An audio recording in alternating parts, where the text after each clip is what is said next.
and welcome to Module 3 of the SPH Teaching Kitchen's online cooking series.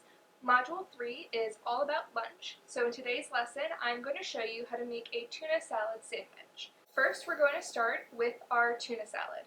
Now, a lot of tuna salad recipes only call for tuna and mayo, which can be tasty, but it's a little bit boring. So we're going to make this a little more exciting and really delicious with the addition of a few extra ingredients. We're going to start with our tuna. So I recommend using light tuna instead of albacore tuna. It's going to have less mercury to it.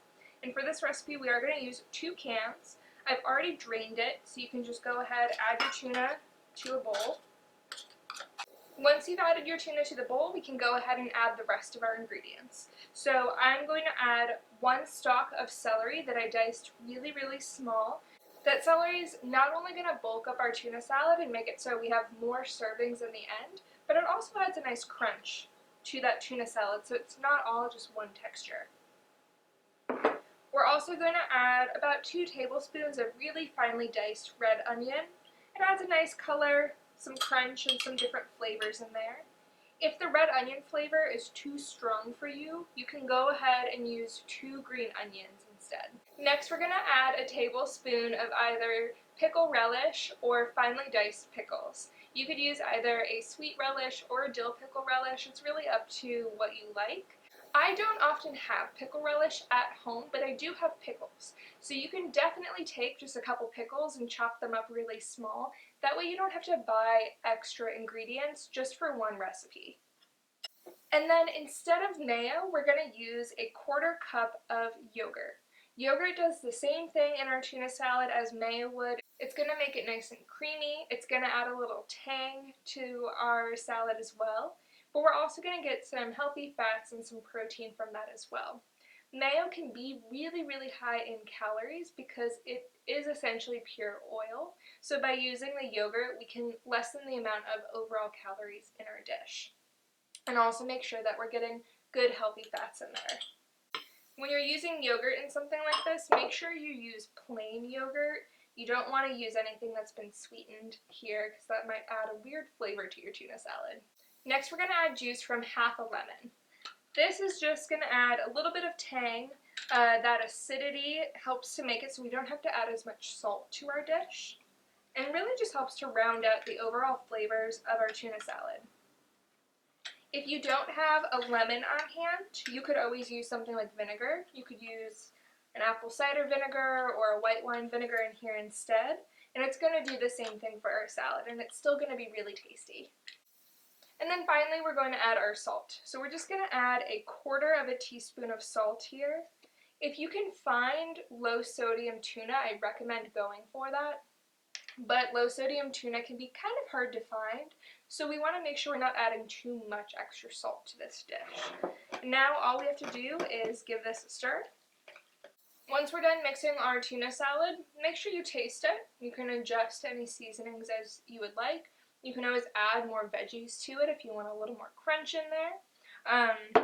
But once it tastes good to you, we can go ahead and make our sandwich. So this is going to be a very simple sandwich. We're going to start with some whole grain bread. You always want to use whole grain or whole wheat bread because it is going to have more fiber to it. That fiber is going to keep you fuller longer and is also going to help with blood sugar control and cholesterol control. So it's really great for you. And then we can add our toppings. So for our toppings today, we're going to use some lettuce that I've cut to the size of the bread so that it fits. And then we can use a few slices of tomato, a couple slices of cucumber. And then I am going to add just a little bit of mayo to my bread. It's nice to have some kind of sauce on our bread when we're making sandwiches. We didn't put any mayo in the tuna salad, so just a little bit on our bread is going to be really nice. I'm going to start with my mayo. We're only going to use about a tablespoon here, maybe less. And I did toast my bread beforehand too. I like doing that because it helps to keep your bread from getting soggy. That's a trick too, especially if you're going to pack a sandwich for yourself ahead of time. Toasting that bread makes it so that it's not going to get soggy as it's sitting. Once you add your mayo to your bread, you can go ahead and add the rest of your toppings. So I'm going to add my lettuce, a couple slices of tomato, and then a few slices of cucumber. And you can get really creative with your sandwich toppings. I always encourage people to add a lot of veggies to their sandwiches. It just makes your sandwich look that much more exciting, it's more colorful. People are going to look at your sandwich and go, wow, that's a huge sandwich, that looks delicious. I'm jealous. So you always want to make people jealous of your food. And then finally, we're going to add our tuna. So we're going to add about half a cup here. Once we have our tuna, we have a really good start to our sandwich. Add that last piece of bread, and here we have a really delicious looking sandwich. Again, it is full. It's a really big sandwich. It's going to be very filling and satisfying to eat. We're going to have a lot of different flavors and textures going on with all of the extra veggies that we added. And it's going to be delicious, good for you, and not very expensive to make. Thank you for joining Module 3 of the SPH Teaching Kitchen's online cooking series. This has been the recipe for our tuna salad sandwich, and we will see you again for the next one.